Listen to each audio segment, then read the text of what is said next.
welcome to the show, and thank you for taking the time to check us out. I'm really excited about our guest today, Cody Jasper. He is the lead singer of Moon Fever, and they've quickly become one of my favorite bands. I first found out about them when I had producer Jim Kaufman on, and I was a fan of his work with the Black Moods and Them Evils. And then I saw he produced this band, Moon Fever. And the first song I heard was Cocaine, and I loved it. It's a great song, super catchy and fun. And then I listened to the rest of their catalog. They've got 5 or 6 songs. They're all great. And the latest single is Cheap Thrills. And then they have a new one coming out in April called Payphone that's supposed to be really good. So I'm excited for that. They've done shows with Joyous and Buckcherry, and they have upcoming shows scheduled with Adelita's Way. So I highly recommend listening to their music. And now you can get to know the lead singer, Cody, in this interview. Check it out. Welcome, Cody Jasper, to the Chuck Shoot Podcast. How's it going? It's good. Thanks for having me. Yeah, I'm glad you're able to do this. Like we just talked about a little off air, I found you guys through Jim Kaufman, your producer. And, now I've learned a lot about you. I didn't know you had a solo career and all that. So you're from Texas originally, though, right? You're from Texas. So explain this to me because, what's that? I said, proud Texan. Yeah. What city was it exactly? Was it? I'm actually from Amarillo. It's a small town. Well, it's a small city. I'm from Canyon, a small town outside of Amarillo. But I've done some 7 years in Austin, like 3 or 4 in Dallas. So Austin's also like I call that home as well. So explain this to me because you grew up on music, but it sounds like you were into Christian music. But then it was like your mom making you listen to Christian music, and then your dad allowed the cool stuff, or how did that work? Wow. Yeah, that's exactly how it worked. Okay. My mom was super religious. We grew up in church, and my parents were split. So I'd be with my mom, and my dad, we would rock Guns N' Roses and Alice in Chains. I mean, me and my dad always joke about Man in the Box on the way to church. Like one day, my dad, we're just laughing because we're like, I can't believe we're listening to Man in the Box as we go to church. But my oldest sister, Tiffany, she gave me my first real CD, and it was Cake Fashion Nugget. And I wore that CD out so much that my dad almost broke it. Oh, okay. I know every word to every song on that record, actually. So would your mom allow that kind of music, or she just... She eventually did, but She just wanted, she was an overprotective mom who thought that there was bad stuff out there, Sure. No, my parents were this. They wouldn't see, when I was a kid, they just started that parental advisory stickers on the CDs. Yeah. And so my parents were like, anything with the advisory, you can't have it. And so then we just recorded onto a blank tape and then write Elton John on it or something. And yeah, that was the trick that Newsboys. What? The Newsboys. That was a Christian band that Newsboys and DC Talk. So you did kind of listen to some of that stuff, though. I was into DC Talk. Newsboys, I was a huge fan of. And then, as soon as I got older and found out the real stuff, so it all changed. Right. So I thought that was funny. Like your first guitar was like an air guitar. Like you used to practice in the bathroom with an air guitar before you actually picked up a real guitar. Where is this info? But I had this stand-up mirror in my closet. And I would sit there literally, and I had stepbrothers, and they would always rag on me because they'd open the door, and I'd be listening to. I specifically remember Eve 6, Radiohead. I was really into. My sisters got me into Radiohead at a young age, which I tell them thank you every day when I see them now, because I'm like, I remember being like a young kid, and people like, you ever heard this record? And I'd be like, I've been listening to that for years. It was like I got a good step ahead of my peers because of my sisters. So I love them very much for that. But yeah, I used to just sit there, and that was my thing. And then I got the real guitar, and I kind of knew how to play it from the air guitar. Okay. Like I remember, you just it was kind of like a practice. That's cool. So then, this is kind of interesting. You got into trouble with some drugs, and you were on probation, and that ended up being a good thing because that helped you get focused on music. So you'd come home and you're in trouble. You're like, well, all I can do is practice music, right? Yeah, I did a lot of time as a juvie, and I went to a substance abuse intervention tracking. That was the name of it, but it was just I was just a doomed kid. I was in a small country town, and there was nothing to do. So I was super into Jim Morrison and Fear and Loathing in Las Vegas. I just watched. Oh. I just wanted to try everything, and So were you my selling it though, or how did you get in trouble? Because a lot of kids no, use. I was just doing it, and I got caught. I got in a fight at school, and that's how I got on probation. And then I kept failing the urine test, but Mm, I was failing them with like LSD, methamphetamine, and I was 14, and then jeez. the probation officer was like, "What the hell?" Like, so they would put me away, and then it'd keep happening. And yeah, I got involved with some really, I mean, where I was from, it's a small town, and it's like people think that those towns are safe, but they're actually pretty awful for kids who are very high sprung because they want to go do things, and Mm, whatever. And it's yeah, but anyways, and when I got in there, I already knew how to play guitar, but once you got to a certain level of once you behaved and you were in there for a certain amount of time, you got rewarded things, and like a couple hours out of the day you could choose to do something, and mine was guitar, and my counselor would bring me a guitar, and I remember learning him teaching me how to tune one hmm. without the tuner, like the harmonic ding ding, because I didn't have a tuner. But Yeah. so it was like I would like focus all day on like that 2 hours I get to play guitar, and then I would get there, and it was just But then I got home and I was on house arrest, and even on house arrest, even when I got off house arrest, I didn't want to do anything else. I'd go home and just play guitar all day. Hmm. And my parents were very supportive because they saw me actually, and I stuck out the sober thing throughout high school, and then I moved to Denver and kind of went back on the on the party bandwagon. Okay. Or you? I But thought I saw something on Facebook the other day, like you said, not drinking. Are you still keeping that up though, or? yeah, I'm actually 60 days. I haven't had any alcohol or anything. Oh, Yeah. anything. Okay. Well, so is that just, are you trying to see how long you can go, or is this like a lifetime thing? Yeah, it's just we started touring, and quarantine happened, and things got a little carried away because it got a little bored, and I put away the Yeah. hard stuff a long time ago, but I learned how to drink and properly, and not go out and do excessive drugs because I'm getting older and I want to stay around, but Right. No, well, that's one thing I heard you say. So you're playing in all these bar bands and you're getting older. And I mean, it was looking like maybe this wasn't going to happen for you, but then you said you started to buckle down and you started to take it seriously. So what did you do differently? Did you practice more or more time on promotion, or what did you do differently? I just took it seriously. And I actually was talking to a younger friend of mine who about this, and I was saying I wasted so many years because I was scared of failure. So it was kind of like, as long as if I fail, I know that I just kind of, or whatever, or it's hard to believe in yourself that much to be like, because once you start taking that shit seriously, when you start taking yourself seriously and you put your heart and soul into something, like it's real. It's like, I'm going to fucking bust my ass. I'm going to put the best lyrics I can on this, or I'm going to fucking sing all day. Like now, I'll be running on a treadmill singing the songs and shit because I just want to be up this top level as I can, because this shit is fucking serious. And if I want to do it for the rest of my life, that's what I got to do, And it was just like once that hit, it just changed the game, And then everything else that affected it kind of just subconsciously, I was like, no, I don't even have anything to do with it. I don't have time for that shit.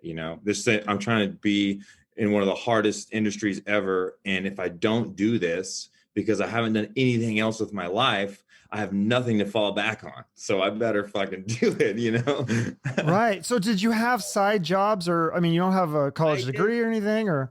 I did construction. Thankfully, Okay. my stepdad taught me a lot of that. And I would do that. But since I was about 21, thank God, Texas, you can literally make good money. And so I played 7 nights a week, or sometimes Hmm. 9 times a week. I'd play two on Saturday or whatever. And I was making good money doing what I loved. But it was you're playing 3-hour gigs, covers, there's anywhere you pay Hmm. me, I'll be there, So that's what I did for so long. And then I started getting burnt out, and also because I was always in bars, and there's always that, I wasn't taking it that seriously because I wasn't promoting my own music as much, and I was super busy just doing that. I didn't have time to do anything else. And um I was pretty getting ready to quit. I had a kid on the way, and I was like, I don't see how this is going to last forever. Like, what am I going to do? I started looking into selling insurance roofs or something, and I sucked at that. And then out of the blue, I got a phone call or a Facebook message from Moon Fever, and before they were Moon Fever, and I was like, Yeah. try this one more time. I just gave it my all, and things have been working out well. Yeah. So tell me about that. So this girl, she saw you at was it South by Southwest or something and remembered Yeah, you? like 12 years ago. I was like 20 or something. Really? Yeah, what's crazy is because their singer looked like I looked when I was 20. So I Oh, see how okay. she thought of me when they needed a Oh, new one. hmm, She's like, oh, I'll just replace this guy with that's but funny. but yeah, she messaged me on Facebook. Hey, is this Cody Jasper that played at Pecan or South by Southwest 2012 or something, or something like that? And I was like, yeah, why? And she kind of lied. What, I don't want to talk and say anything bad, but she kind of over exaggerated how well things were going to be. that there was a lot of stuff happening that wasn't happening. And Okay. so I was like, yeah, I'm there, and but it still worked out for the best. I met a longtime friend now. Mitch is he's like a brother to me, and Jim is as well. And we all believe that we have a shot, and we're all giving it our best shot. So things have been working out well. Yeah. And So are you guys on a record label or like must have resources? Cause I've seen like your music videos and stuff. I mean, this is somebody's paying for all this stuff, right? yeah, yeah, it's basically a business loan. And it's basically a record deal, but we're not doing it with a record company. We have a really great manager but we're just trying to keep things. If we did these with a record company, I don't know how the record labels work, but I always know that most of the time people aren't that happy about it, Mm-hmm. and this thing, it's ours still, and hopefully it gets to a point where somebody wants to take over, because yeah, Mitch and his family have, put in some resources and backed it up. And yeah, and so we're doing I think he just got a business loan. And so, Okay. Yeah. So they had already recorded some songs. They had a different name. And then you came in and you sang over the tracks that they already had, or you obviously have made more songs. They had 3 songs, Oh, okay. and 3 like unmixed, and I came up with lyrics in Austin, or they sent me the stuff just to see if I even liked it, and I Mm-hmm. actually loved it.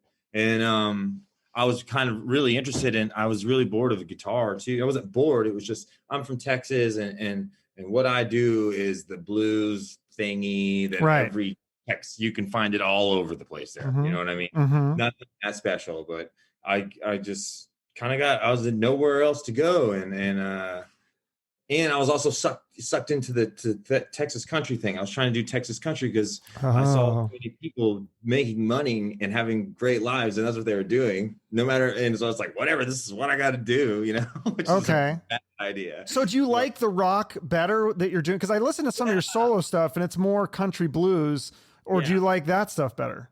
no, I'm a rocker through and through. And one of my Okay. mentors, his name's JT Holt. He's a great producer out of Austin, but he always would tell me, dude, you're a lifer. And what he meant, he's like, you're a rock and roll dude. Every time I'd send him a demo, he's like, why are you writing this shit, bro? You're a rocker. Like, you do best. He played with me and stuff. Okay.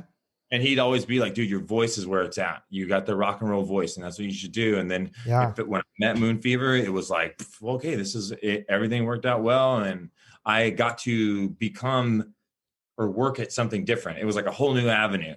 Mm-hmm. I had to do this, and there had to be this guitar solo on a Fender Stratocaster, kind of, you know what I mean? Yeah. It was like, So you're working with producer Jim Kaufman, which again, we mentioned him, and he produced this band, The Black Moods. That's how I found his work, and that's how I found you guys. But I think he's brilliant. I really do. I think he's a really good producer. But you tell me, what does he bring to the table? he brings a lot of things to the table. Now that I'm such a good friend with him, it's hard to describe. So I'm going to try to remember what it was like when I first met him. And because when we work together now, it's such a friendly vibe, Yeah. It's more like cracking jokes on each other. Okay. It's hard to get work done because we have so much fun. Well, yeah, he said this is his quote. I had to write this down. I listened to the interview today. You guys are crazy as fuck and you're out of your minds, but he loves you to death. What does he mean by that? How are you guys crazy as fuck? Because of drugs and stuff or what? No, we're just wildlings, you know. We're just, yeah. And we all got drama, you know. So we're a band, you know. Yeah. We were living together and fucking all this bad stuff was happening. We had this manager that totally lied to us and got us to like buy on to this show that never happened. I mean, we were hit with every single thing wrong, and we kept going. So throughout those times, there was always, conflict. Okay. But it'd be like, it's like a brotherly love thing. Yeah. We've all fought with each other, verbally. Right. Okay. Yeah. Cause I was telling him, I was like, I think your singing style, it kind of sounds like Ian Astbury of the Cult. Like That's so awesome. Thank you. Does Jim coach you to sing a certain way, or do you consciously try to sing different from Moon Fever as opposed to your solo stuff? Or do you just sing whatever you feel? I sing whatever I feel, but I just, what it calls for, and Moon Fever, those first recordings were like big rock. That's how I heard it. And I've always wanted to be that guy, so, yeah. I just fucking went for it and it worked. I remember Jim being like, the first time he heard me sing and we met and shit, and he was like getting, dialing it in, and he's like, just sing like you would, or just sing the song a cappella. And I'm fucking scared. But I do it anyways, and I could see Ryan, the engineer, and they're looking at each other. And I'm like, it just gave me a lot of confidence. Okay. And so I became a better singer, right? When I knew Jim Kaufman thought I was talented or whatever, it totally like changed the game for me. It was like, okay, I can do this. Yeah, you're fucking amazing. This guy knows what he's talking about. And if he thinks I'm good, then I must be fucking good. Right. so then I was like taking it serious again. It was like, okay, I can do this, blah, blah, blah.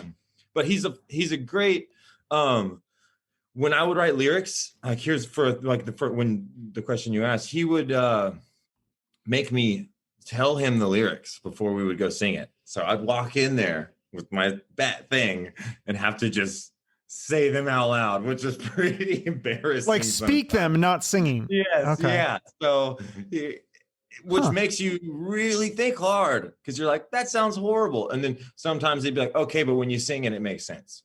But also it's like, he really tries to bring out, I mean, what I know in our experiences, he just wants the best product. He just wants the real thing. He doesn't want me he'll work my ass off on vocal stuff because he doesn't want anything edited. He wants it to sound real. So I got to, you know what I mean? It's like, nope, do that again. Nope, do that again. Do that again. He pushes you to be better. He's all about good vibes. And Ryan, his engineer, is a freaking monster who works so fast. It's a very great atmosphere. And he's a good hang. That's awesome. So the song... I don't know what he's talking about. It sounds like a lot of fun, though. Sounds like you guys have a good time. So the song, what's that? Yeah, we do. You do, yeah. So the song Cocaine, such a great song. I feel like this should be a monster hit. But who came up with the woo-hoo, the background vocals? Is that something that was already on there, or is that something Jim added? No, that was actually the bass player, Gabe Maska, at the time. Okay. We were doing the song, and I mean, if I remember correctly, I think we were jamming in the rehearsal studio, and I think he was like, "What if we put like a woo?" And then it was like, "Yeah, that part is cool." Was that a song that was already written before you joined? I was actually thinking about that today. I do not remember. I think Mitch had like a little thing on his laptop of the ba-da-da-da-da-da or something. Okay, it's so funny that I was thinking about that today. Because I was like, when did I come up with those words? Like I was trying to remember when. But me and Mitch, when it was like, Jim was like, yeah, y'all have something. I moved into his house and I stayed on his apartment, and we went every day to the studio in North Hollywood and just tried to come up with songs. Okay. And then we'd go to Hollywood and try to, meet people, which really we were just partying our ass off. And we'd go back to sleep, wake up, go back to the studio about 2:00, and hash them out. So when we came up with a lot of songs, like I think about it and I see it on my notes sometimes. I'm like, man, well, I forgot about that one. Why didn't we not record that? So yeah, didn't you record like 30 or 40 songs? I think we've done 30. Okay. So I can't believe there's actually, I don't know if you saw your YouTube of the cocaine, but 8 people downvoted it. Like they didn't like that. Are those like 8 ex like bitter lovers of yours or something? Like who are the people that didn't like that song? I don't know, but if I had to guess, yeah, there's some ex-bitter lovers out Okay, there. there. I was like, dang, I was like, it might be sometimes on Facebook, those people are like, I can't believe you're singing about cocaine. You know, it might be one of those people, you know. well, so yeah, explain that. Is it a pro cocaine song or is it a bad? Because at the intro it says like, I lost my job and my woman because of my addiction to crack cocaine or whatever I probably just fucked that up, but it's like almost saying it's bad, but I don't know. Is it? It's I don't know. I don't condone cocaine or think it's a good idea for anybody, But you must have tried it before, right? I definitely have had my fair share of cocaine. So I don't know. We just felt like, you know, it was a good, I don't know where it came. I think the word cocaine came out of my mouth when we were running the thing. It was like cocaine, and we were joking, and we were like, you know what? Let's actually do it. Why not? You know, everybody's done cocaine. Like, let's write a song about cocaine. It's fun, or it was at one point. So I don't know. We just kind of went with it, you know. Okay. And I started going with the, you know, what would I be doing if cocaine was still fun and manageable? And I was like, I'd probably be wearing some rhinestones and getting a lap dance from a T-Rex. Is that was in the video? T-Rex, yep, yeah. What about wanted to make a fun rock song and cocaine love it. Came off the lips well, but we do not suggest anyone take dabbles in that because it's a long dark road. I bet. No, I've interviewed some musicians and like Craig Gass, the comedian. I don't know if you know him. He's like, oh, cocaine's amazing, but he's like, he can't do it anymore because he had like heart problems and there's like all sorts of bad stories of that. But anyways, Cheap Thrills, the other song you guys have, I think that's your latest single, so catchy. Why isn't that song more popular though? Is it just because it's too new, or does it need to get on the playlist or whatever? Because like Cocaine, I think is almost like 500,000 plays on Spotify, and Cheap Thrills is at like 7,000. I'm like, what is going on here? Yeah, I think. Well, so what happened is we put Cheap Thrills out, and Spotify people said, "Hey, we love this song, but Cocaine's doing really well. We don't want to take it off our playlist." So it just didn't get placed, but Cocaine's still been doing well there. It's still going, yeah. Like Spotify loves Cocaine. I don't know.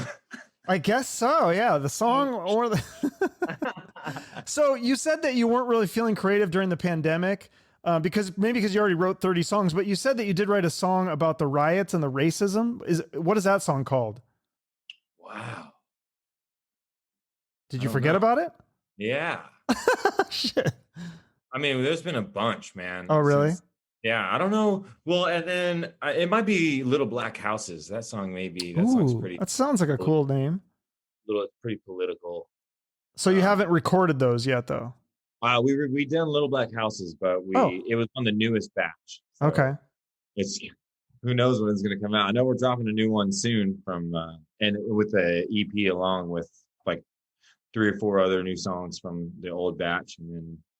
Yeah, what's the big one? Payphone? Is that going to be a big hit? Yeah, that's what Jim thinks and our manager thinks, and it's a fun song. It's the cool like MTV rock. That's what I say when MTV played rock, that era. It's like it reminds me of that of kind of 90s or early 2000s. It's got the crunchy guitars. Oh, okay. And that's coming out in April, right? I think I can pre-save it. People can pre-save it on Spotify. Yeah. Yes. Okay, cool. And then for shows, you guys did some shows with Joyous Wolf. I had Nick Reese on the show. Are you a fan of Joyous Wolf? I really like that band. Big fan of Joyous Wolf, dude. Nick is a great singer, but we didn't do any shows with him. It was in December, and the COVID thing, so it got canceled. Yeah, we did some shows with Buckcherry though in Florida. Yeah, so tell me about that because they've been around a while. I love them. I think they kind of sound like an '80s band, but with like a modern twist. Yeah.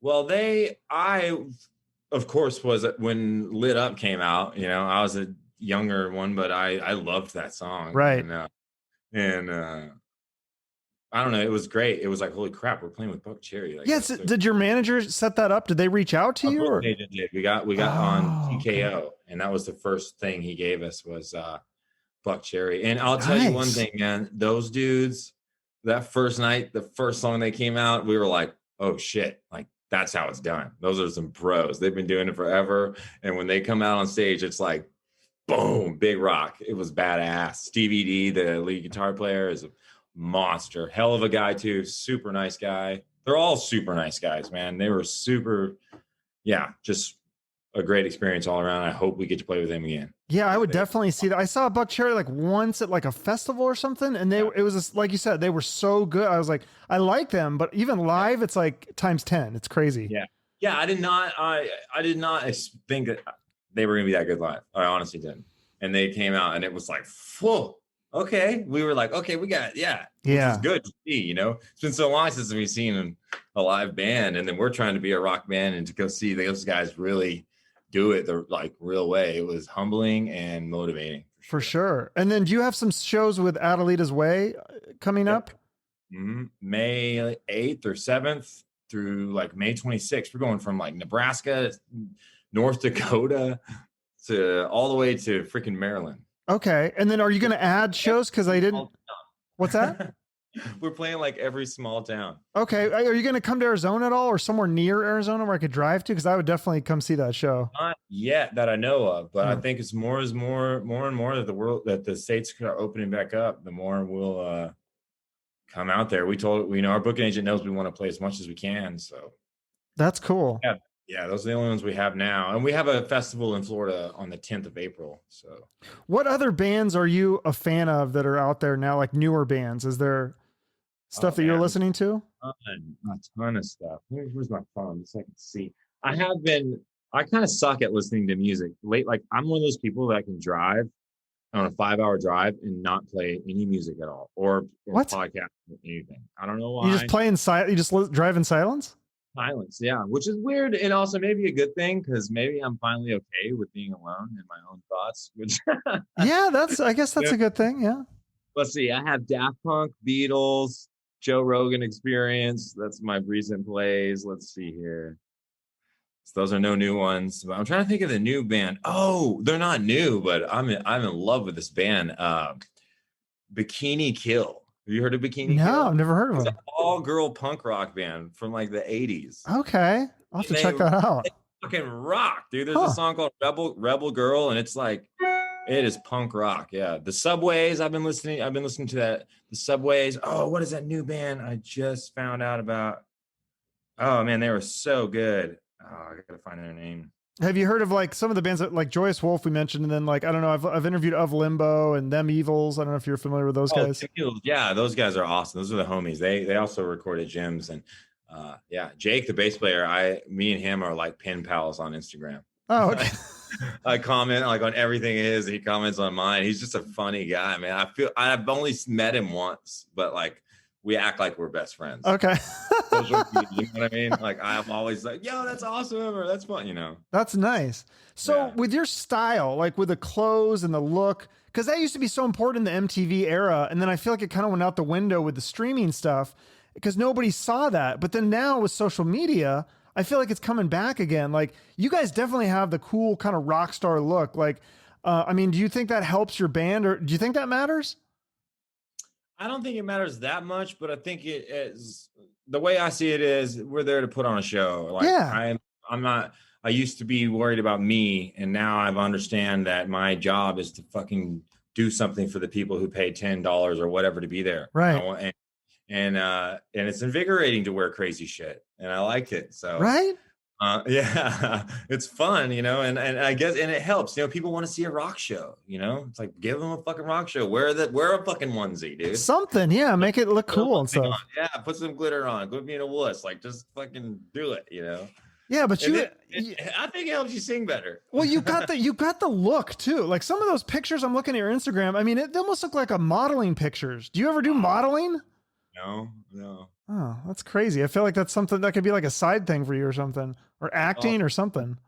That'd be great. Since you're in LA, are you still, so you're doing the no booze, are you doing like healthy living? Like do you work out and everything? And I ran my first race like a week ago, maybe 2 weeks ago, but I started riding bicycles with my friend Barry Christie. He's a good buddy of mine, and he started taking me on his bike rides and because I was trying to get cardiovascular health so I could sing better and stuff. And I quit cigarettes. And then I got into that, man, and doing like 50 miles sometimes. I did a huge, in Tucson, Arizona, I did Mount Lemmon. Oh, that's a big one. Yeah. Yeah. It's like the top three, one of the top three in the nation.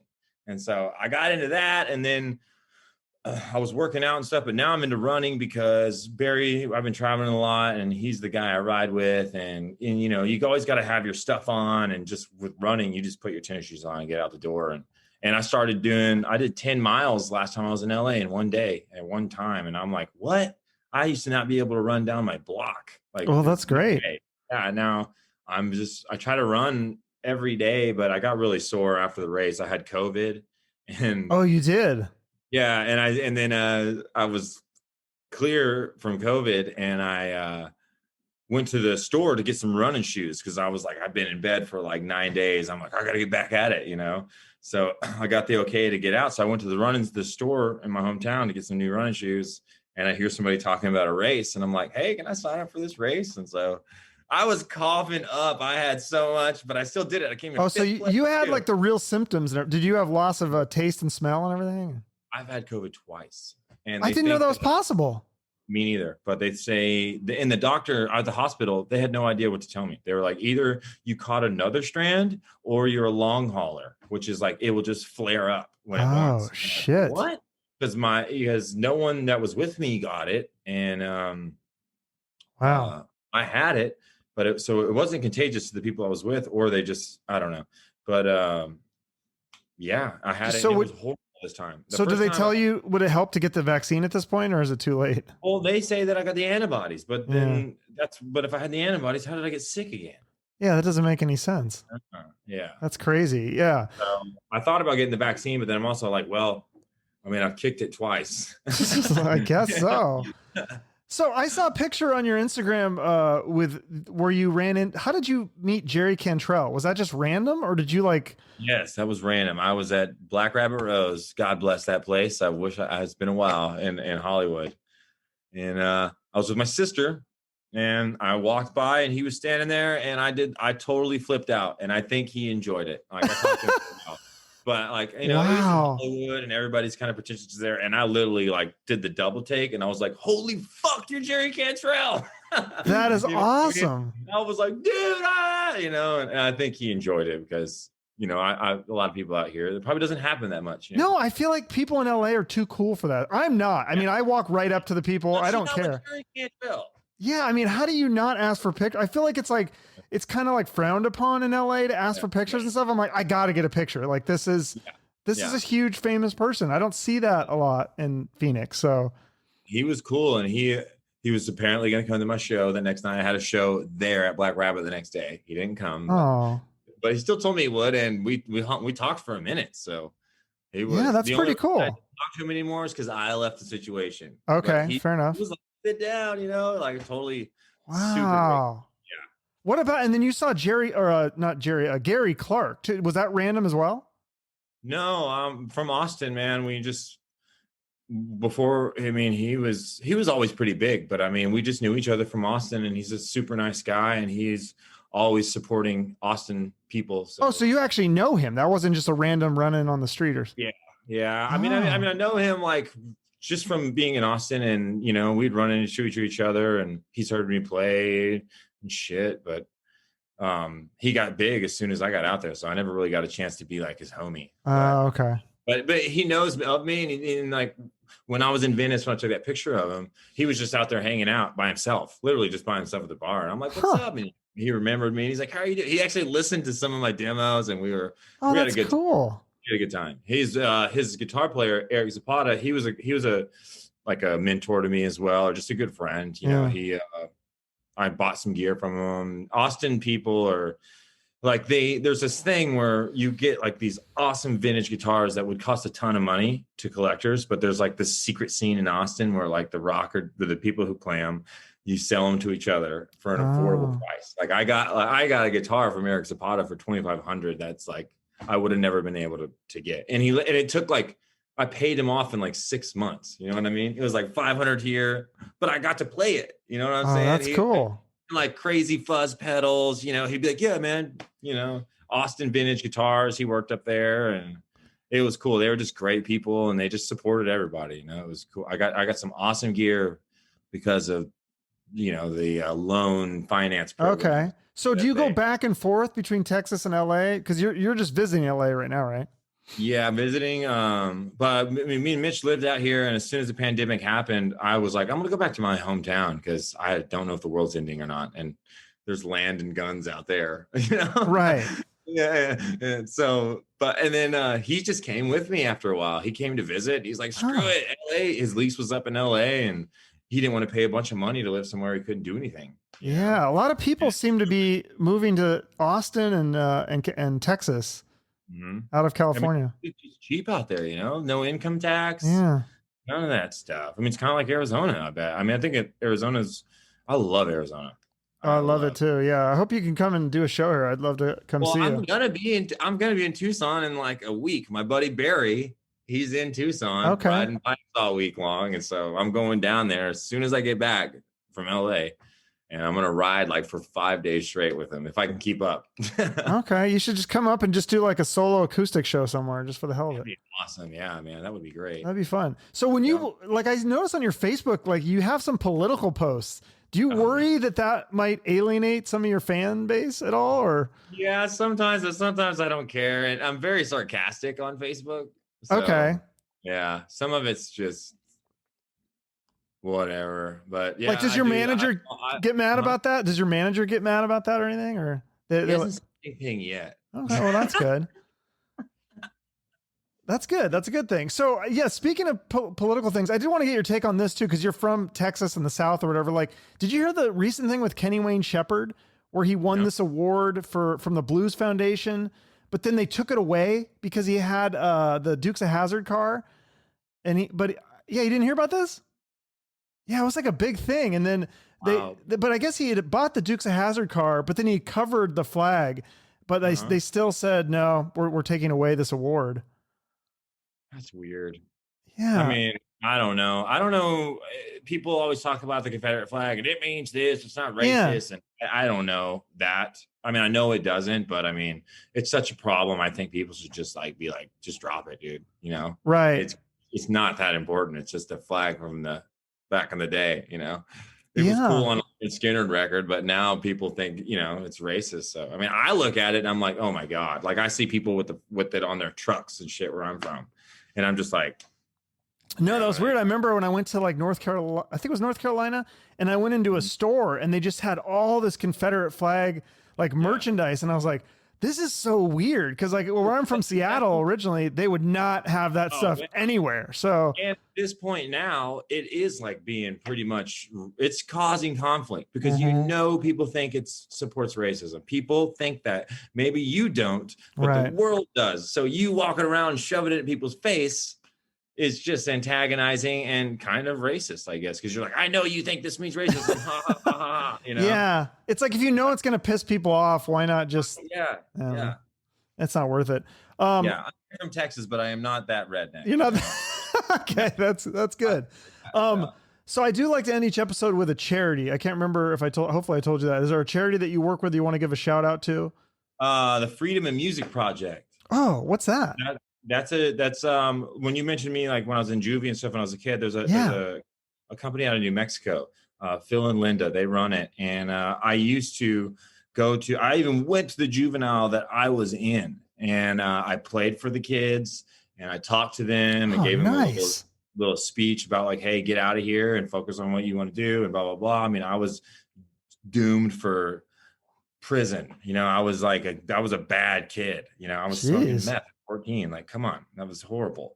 And I came out better. You know what I mean? It's like, you can too. And so I did that. But anyways, they send guitars and sheet music and shit to these kids all over New Mexico and Texas, anywhere they can. Wow.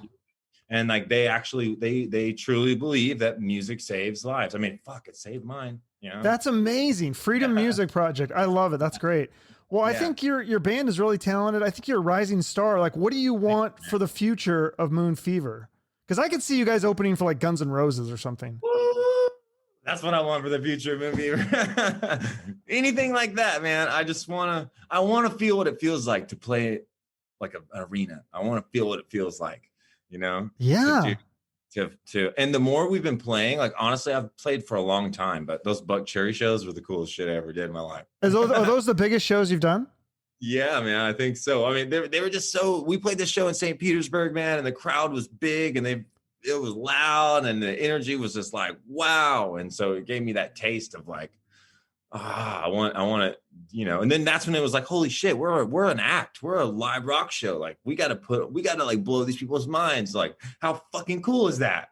No, it's great. I love it. I want to see you guys live. I'm excited for the new song, the Payphone. Are you going to continue to make solo stuff too? Or are you just focusing on Moon Fever now? I'm going to, because I write songs a lot and I have been writing tons of singer-songwriter stuff. Okay. And, I want to get them out, but you know, right now my full focus is Moon Fever, and I put those good ones aside, and hopefully, you know, I'll come out. I mean, I do miss playing the blues. I do miss that stuff, but yeah, right now I'm just fully focused on Moon Fever. So okay, well, cool. I look forward to seeing you guys live, hopefully, and definitely look forward to the new music as well. So thanks for doing this, Cody. Thanks for having me, man. All right, take it easy. Yeah, you too. Okay, bye-bye. Thank you to Cody. Again, the band is called Moon Fever. Check them out. Make sure to follow them on social media to keep up with what they're doing. They have a new song called Payphone that's going to be out soon, and they have shows with Adelita's Way already scheduled, and hopefully more coming up. So I will drive to see this band if it's close. I think they're great. Thank you all for listening to the show. I've noticed my listens have really crept up recently, and I really appreciate the support. Besides listening, you can support the show by following me on social media, liking and sharing my posts, or you can hit the thumbs up or leave a comment on YouTube. And finally, if you write me a nice review on iTunes, that will help out as well. I hope you all have a great day. And remember, shoot for the moon. Fever.